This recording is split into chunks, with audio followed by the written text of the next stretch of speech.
Fala, galerinha. Isso é um sonho de consumo, hein? Honda Civic, motorzinho aqui 1.5 turbinado. O cliente chegou aqui reclamando de um barulho na suspensão do carro. Beleza, galera? Verifiquei aqui, dei uma olhada na parte de suspensão, toda justinha. O carro tá aí com seus 60 e quase 70 mil quilômetros rodados.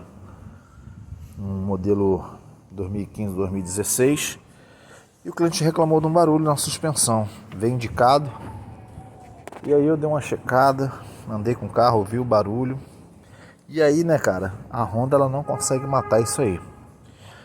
A linha City, Fit, Civic, enfim, a grande maioria tem esse problema nesse calço, esse calço hidráulico aqui, esse coxinho hidráulico do motor, do lado direito, né, do lado do carona.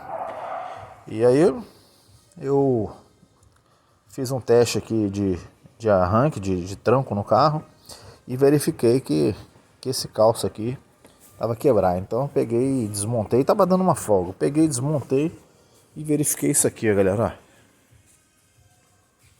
Olha isso. Olha isso, ó.